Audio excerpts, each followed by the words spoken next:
Hi all, എവിഡിസാറാണ്. Welcome back to Silent. ഇന്ന് വന്നിട്ടുള്ളത് നമ്മുടെ കൊമേഴ്സിലെ പൊളിറ്റിക്കൽ സയൻസിലെ നമ്മുടെ ഓണം എക്സാമിനേഷന് ഇമ്പോർട്ടൻ്റ് ആയിട്ടുള്ള ക്വസ്റ്റ്യൻസുമായിട്ടാണ്. അപ്പോൾ എല്ലാ മക്കൾക്കും അറിയുന്ന ചില ക്വസ്റ്റ്യൻസ് ആയിരിക്കാം മേ ബി, പക്ഷേ ഈ ക്വസ്റ്റ്യൻസ് വരുമ്പോൾ എങ്ങനെയാണ് ആൻസർ ചെയ്യേണ്ടത്, ഈ കോൺസെപ്റ്റ് ഒക്കെ മേ ബി അറിയുന്നുണ്ടാവും, പക്ഷേ ഇങ്ങനെയുള്ള കൈൻഡ് ഓഫ് ക്വസ്റ്റ്യൻസ് വരുമ്പോൾ അതെങ്ങനെയാണ് ആൻസർ ചെയ്യേണ്ടത് എന്ന ഡൗട്ട്സും കാര്യങ്ങളൊക്കെ മക്കൾക്ക് ഉണ്ടാവാം. അതുപോലെ തന്നെ ഏത് ഏരിയാസാണ് കൂടുതൽ നമ്മൾ ഫോക്കസ് ചെയ്യേണ്ടത് എന്ന ഡൗട്ട്സും മക്കൾക്ക് മേ ബി ഉണ്ടായേക്കാം. അപ്പോൾ അതിനൊക്കെയുള്ള സൊല്യൂഷൻസ് ആണ് 2-3 ക്വസ്റ്റ്യൻസ് ആണ് സാറിന് ഡിസ്കസ് ചെയ്യാൻ പോകുന്നത്. പക്ഷേ 10 മിനിറ്റിൽ നമ്മൾ ഈ ഒരു ക്ലാസ് വൈൻഡ് അപ്പ് ചെയ്യും വിത്തിൻ 10 മിനിറ്റ്സ്. അതിൽ നമ്മൾ എന്ത് ചെയ്യും, മാക്സിമം ഒരു 10 മാർക്ക് വരെ കിട്ടാൻ ചാൻസ് ഉള്ള കൈൻഡ് ഓഫ് ക്വസ്റ്റ്യൻസ് നമുക്ക് ഡിസ്കസ് ചെയ്യാം. അപ്പോൾ എല്ലാവരും കൃത്യമായിട്ടും യൂട്ടിലൈസ് ചെയ്യുക ത്രൂ ഔട്ട് കാണട. Yes, what is constitution? Explain the function of a constitution. എന്താണ് ഭരണഘടന, ഭരണഘടനയുടെ എന്താ പറയുക ഫംഗ്ഷൻസ് അല്ലെങ്കിൽ കർത്തവ്യങ്ങൾ എന്തൊക്കെയാണ് എന്നതാണ് ഇവിടെ ചോദ്യം വന്നിട്ടുള്ളത്. Yes, constitution is A basic law of A state അല്ലേ. ഒരു സ്റ്റേറ്റിന്റെ ബേസിക് ലോ ആണിത് കോൺസ്റ്റിറ്റ്യൂഷൻ എന്ന് നമുക്ക് കാണാൻ പറ്റും. ഒരു ഗവൺമെന്റ് എങ്ങനെയാണ് റൺ ചെയ്യേണ്ടത്, അതുപോലെ തന്നെ പബ്ലിക്കിന്റെ റൈറ്റ്സ് എന്തൊക്കെയാണ്, ഒരു സ്റ്റേറ്റ് എങ്ങനെയാണ് മുമ്പോട്ട് പോകേണ്ടത്, ഇങ്ങനെയുള്ള എല്ലാ കാര്യങ്ങളും എവിടെയാണ് റിട്ടൺ ഫോമിൽ കോൺസ്റ്റിറ്റ്യൂഷനിലാണ് നമുക്ക് കാണാൻ പറ്റുന്നത്. അപ്പോൾ ഇവിടെ നമ്മൾ പറയുന്നത് it consist the basic principles and law of A state and the determines powers and functions of the government. എന്ത് ചെയ്യുക, ഒരു ഗവൺമെന്റ് പവേഴ്സ് എന്താണ്, ഫങ്ഷൻസ് എന്താണ്, ഒരു സ്റ്റേറ്റ് എന്താണ്, ഈ കാര്യങ്ങളൊക്കെയാണ് നമ്മുടെ കോൺസ്റ്റിറ്റ്യൂഷനിൽ കൃത്യമായിട്ട് മെൻഷൻ ചെയ്തിട്ടുള്ളത്. ഇനി ഫങ്ഷൻസ് നമ്മൾ നോക്കുകയാണെങ്കിൽ ഈ പറഞ്ഞതുപോലെ തന്നെ എന്ത് ചെയ്യുക, it provides set of basic loss that coordinate the people of A given A society. ഈ പറയുന്ന ഒരു സമൂഹത്തിലെ ജനങ്ങൾക്ക് എന്തൊക്കെയാണ് ബേസിക് ആയിട്ടുള്ള ലോസും കാര്യങ്ങളും അത് കൃത്യമായിട്ടും പറഞ്ഞു കൊടുക്കുന്നതും മനസ്സിലാക്കുന്നതും കൃത്യമായിട്ടും എന്ത് ചെയ്യുക റെക്കോർഡ് ചെയ്തിട്ടുള്ളത് എവിടെയാണ്, ഭരണഘടനയിലാണ് എന്ന് നമുക്ക് കാണാൻ പറ്റൂടാ. ദെൻ ഓരോ ഇൻസ്റ്റിറ്റ്യൂഷൻസിൻ്റെയും പവേഴ്സ് എത്രത്തോളമാണ്, ലോ മേക്കിങ്ങിലും ഡിസിഷൻ മേക്കിങ്ങിലും ഏത് അതോറിറ്റിക്കാണ് പവർ ഉള്ളത്, അത് എത്രത്തോളമാണ്, ഇതൊക്കെ കൃത്യമായിട്ടും കോൺസ്റ്റിറ്റ്യൂഷനിലാണ് അടയാളപ്പെടുത്തിയിട്ടുള്ളതാ. പിന്നെയോ ഈ പറയുന്ന പോലെ തന്നെ സിറ്റിസൺസിന്റെ റൈറ്റ്സിനെ കൺട്രോൾ ചെയ്യാതെ അല്ലെങ്കിൽ അതിനെ ഒരു രീതിയിലും വയലേറ്റ് ചെയ്യാതെ ഗവൺമെന്റിന് എത്രത്തോളം ലിമിറ്റ് ഉണ്ട്, ഗവൺമെന്റ് എത്രത്തോളം പവർ ഉണ്ട്, ഈ കാര്യങ്ങളും കൃത്യമായിട്ടും എവിടെയാണ് പറയുന്നത്, കോൺസ്റ്റിറ്റ്യൂഷൻ ആണ് എന്ത് ചെയ്ത് നമുക്ക് മനസ്സിലാക്കി തരുന്നത്. ദെൻ ഈ പറയുന്ന പീപ്പിൾസിന്റെ ആസ്പിറേഷൻസും സൊസൈറ്റിയുടെ ആസ്പിറേഷൻസും ഗോൾസും ഒക്കെ ഇനാബിൾ ചെയ്യാൻ ഗവൺമെന്റ് ത്രൂ ഇനാബിൾ ചെയ്യാൻ കോൺസ്റ്റിറ്റ്യൂഷൻ ത്രൂ ആണ് പറ്റുന്നത്. Then fundamental identity of the people കൃത്യമായിട്ടും നമുക്ക് മനസ്സിലാവുന്നത് എക്സ്പ്രസ് ചെയ്യുന്നത് ഭരണഘടനയിലൂടെയാണ് നമുക്ക് കാണാൻ പറ്റുക. These are the functions of constitution. ഇത്രയും കൊടുത്താൽ മതി മക്കൾക്ക് ഇവിടെ മാർക്ക് കിട്ടാൻ. അടുത്ത ചോദ്യം, explain the fundamental rights in the Indian constitution. ഈ ചോദ്യം മാറി വരടാം. എന്ത് ചെയ്യുക, what's fundamental rights and then explain in 3, ഇങ്ങനെ ഡിഫറെന്റ് കൈൻഡ് ഓഫ് ക്വസ്റ്റ്യൻ ആയിട്ട് നമുക്കിത് എക്സ്പെക്ട് ചെയ്യാം. അപ്പോൾ എക്സ്പ്ലെയിൻ ദ ഫണ്ടമെന്റൽ റൈറ്റ്സ് എന്ന് പറയുമ്പോൾ എന്താ പറയുക, ഒരു കാരണവശാലും ഡിനായ് ചെയ്യപ്പെടാൻ പാടില്ലാത്ത എല്ലാ ആളുകൾക്കും കിട്ടേണ്ട ബേസിക് ആയിട്ടുള്ള റൈറ്റ്സ് ആണ് ഫണ്ടമെന്റൽ റൈറ്റ്സ് അല്ലെ ഇന്ത്യയിൽ കിട്ടേണ്ടത്. അപ്പോൾ fundamental rights are those rights which are protected and guaranteed by the constitution of a country. Part 3 Indian കോൺസ്റ്റിറ്റ്യൂഷന്റെ part 3 fundamental rights related topics discuss ചെയ്യുന്നത്. അപ്പോൾ എല്ലാ ഇന്ത്യക്കാർക്കും തീർച്ചയായിട്ടും നിർബന്ധമായി കിട്ടിയിരിക്കേണ്ട ബേസിക് റൈറ്റ്സ് ആണ് എന്ത്, fundamental rights. We have 6 fundamental rights: right to equality, right to freedom, right against exploitation, right to freedom of religion, cultural and education right, and the last one is right to constitutional remedies. These are the 6 fundamental rights ensured by the Indian constitution. അപ്പോൾ ഇത് 6 മക്കൾ എന്ത് ചെയ്യണം, explain ചെയ്യും.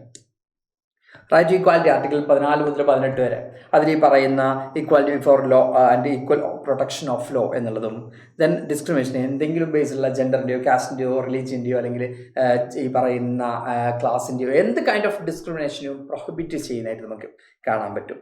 Then public എംപ്ലോയ്മെൻറ്റിലൊക്കെ എല്ലാ ആളുകൾക്കും equal opportunities ആണ് ensure ചെയ്യുന്നത്. ദെൻ അൺടച്ചബിലിറ്റി പ്രൊഹിബിറ്റ് ചെയ്തിട്ടുണ്ട്.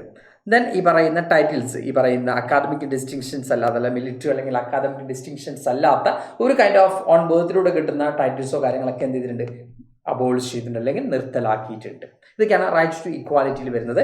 ആർട്ടിക്കിൾസ് ഒക്കെ പഠിക്കുന്നത് കുറച്ചുകൂടി ബെറ്റർ ആയിരിക്കും. Because MCQ kind of questions വന്നാലും മക്കൾക്ക് ഈസി ആയിട്ട് ഹാൻഡിൽ ചെയ്യാൻ പറ്റൂടാ.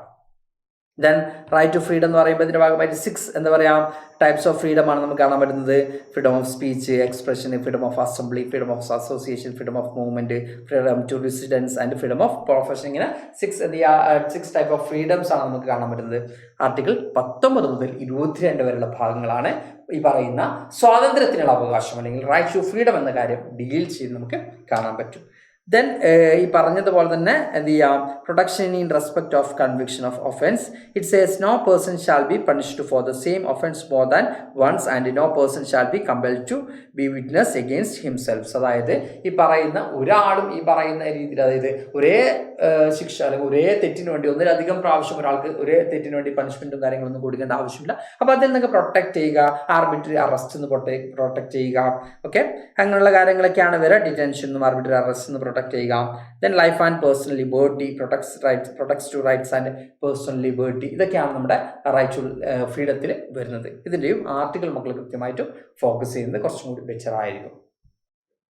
Then right against exploitation. Certain kind of exploitations are still existed. അതിൽ നമ്മൾ പറയുകയാണെങ്കിൽ ഹ്യൂമൻ ട്രാഫിക്കിംഗ് അല്ലെങ്കിൽ ചൈൽഡ് ലേബർ പോലുള്ള എക്സ്പ്ലോയിറ്റേഷൻ ഒക്കെ ഇപ്പോഴും നിലനിൽക്കുന്നുണ്ട്. അപ്പോൾ അതിൽ നിന്നൊക്കെ പീപ്പിൾസിനെ പ്രൊട്ടക്ട് ചെയ്യുക എന്നുള്ളതാണ് ആർട്ടിക്കിൾ 23 to 24 വരെയുള്ള റൈറ്റ് അഗെയിൻസ്റ്റ് എക്സ്പ്ലോയിറ്റേഷൻ്റെ കൃത്യമായിട്ടും അഡ്രസ്സ് ചെയ്യുന്നതാണ്.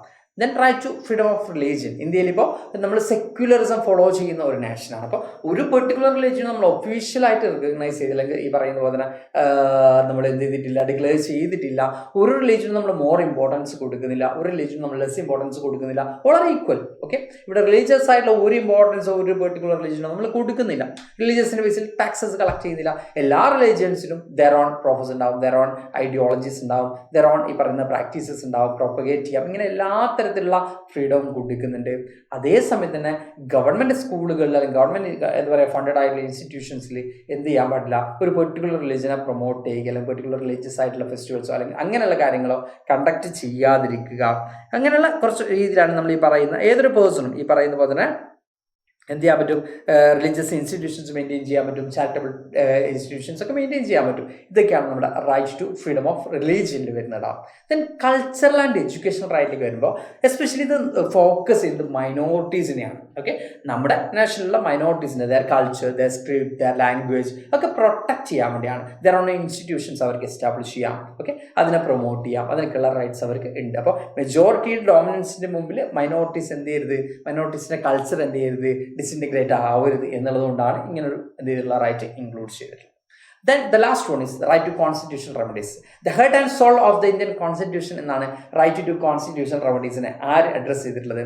Chief architect of Indian constitution ആയിട്ടുള്ള ഡോക്ടർ BR അംബേദ്കർ അഡ്രസ് ചെയ്തിട്ടുള്ളത്. അതായത് ഇന്ത്യൻ ഭരണഘടനയുടെ ഹൃദയവും ആത്മാവും എന്നാണ്. ഓക്കെ, അപ്പോൾ സ്വാഭാവികമായിട്ടും അത്രത്തോളം പ്രാധാന്യമുണ്ട്. ഏതെങ്കിലും ഒരു മൗലിക അവകാശം വയലേറ്റ് ചെയ്യപ്പെടുകയാണെങ്കിൽ സിറ്റിസൺസിന് എന്ത് ചെയ്യാൻ പറ്റും, അതിന് റെമഡീസ് അല്ലെങ്കിൽ പറയുന്ന കോർട്ടിനെ അപ്രോച്ച് ചെയ്യാൻ പറ്റും എന്നുള്ളത് തന്നെയാണ് കൃത്യമായിട്ടും റൈറ്റ് ടു കോൺസ്റ്റിറ്റ്യൂഷണൽ റെമഡീസിലൂടെ പറയുന്നത്. അപ്പോൾ these are the 6 fundamental rights ensured by the Indian constitution. ഇനി അടുത്തൊരു ചോദ്യത്തിലേക്ക് നമുക്ക് പോവാം. Explain the various rules issued by the supreme court and high court. അപ്പോൾ ഇവിടെ നിങ്ങൾ ഈ പറയുന്ന ആർട്ടിക്കിൾസ് ഒക്കെ നോക്കണം. ആർട്ടിക്കിൾ 32 ആണ് സുപ്രീം കോർട്ട്, ആർട്ടിക്കിൾ 226 ആണ് ഹൈക്കോർട്ടിന് ഈ പറയുന്ന റിട്ടിനുള്ള പവർ കൊടുക്കുന്നത്. ഓക്കെ, അപ്പോൾ ഇവിടെ നമ്മൾ പറയുന്നുണ്ട് rules for the enforcement of fundamental rights. ഈ പറയുന്ന ഫണ്ടമെന്റൽ റൈറ്റ്സ് എൻഫോഴ്സ് ചെയ്യപ്പെടാൻ അല്ലെങ്കിൽ ഫണ്ടമെന്റൽ റൈറ്റ്സ് എവിടെയെങ്കിലും ഡിനൈ ചെയ്യപ്പെട്ടു എന്ന് സിറ്റിസൺസ് പറയുകയാണെങ്കിൽ അതിന് കൃത്യമായിട്ട് നടപ്പിലാക്കാൻ വേണ്ടിയാണ് കൂടുതലായിട്ടും ഈ പറയുന്ന റിട്ടുകൾ, ഉത്തരവുകൾ എന്നീ കോടതികൾ പുറപ്പെടുവിക്കുന്നത്. ഇവിടെ നമുക്ക് 5 കൈൻഡ് ഓഫ് റിട്ടുകളാണ് കാണാൻ പറ്റുന്നത്. Habeas corpus, mandamus, prohibition, കോവാറന്റോ and certiorari. These are the 5 different kind of Ritz എന്ന് നമുക്ക് കാണാൻ പറ്റും. അപ്പോൾ ഇത്രയും കാര്യങ്ങളാണ് നമുക്ക് ഈ ഒരു ടോപ്പിക്കിൽ ഡിസ്കസ് ചെയ്യാനുള്ളത്. എനിവേ ഇങ്ങനെ ഏറ്റവും ഇമ്പോർട്ടൻ്റ് ആയിട്ടുള്ള ക്വസ്റ്റ്യൻസ് ഒക്കെ നമ്മൾ പഠിക്കുക മാക്സിമം വീഡിയോസും കാര്യങ്ങളൊക്കെ കാണാം. ഇത് കൂടാതെ നമ്മുടെ ലൈവ് സെഷൻസ് ഉണ്ട്, മാരത്തോൺ സെഷൻസ് ഉണ്ട്, മോർണിംഗ് ബൂസ്റ്റേഴ്സ് ഉണ്ട്. ഇതൊക്കെ മാക്സിമം യൂട്ടിലൈസ് ചെയ്യുക. മാക്സിമം പെർഫെക്റ്റ് ആയിട്ട് നിങ്ങൾക്ക് +1 തന്നെ മാക്സിമം എന്ത് ചെയ്യുക, പെർഫോം ചെയ്യാൻ പറ്റിയിട്ട്. അപ്പോൾ എല്ലാ കൈൻഡ് ഓഫ് ഡൗട്ട്സും അല്ലെങ്കിൽ എല്ലാ കൈൻഡ് ഓഫ് കാര്യങ്ങളും മക്കൾ എന്ത് ചെയ്യുക, അഡ്രസ്സ് ചെയ്യുക. എല്ലാവർക്കും ഓക്കെ ആയിട്ടുണ്ടെങ്കിൽ ആ ഒരു കാര്യം കൂടി കമന്റ് ബോക്സിലൂടെ ഇൻഫോം ചെയ്യുക. അപ്പോൾ തൽക്കാലം ഈ ഒരു സെഷനോട് വൈൻഡപ്പ് ചെയ്യാണ്. Thank you all. Bye.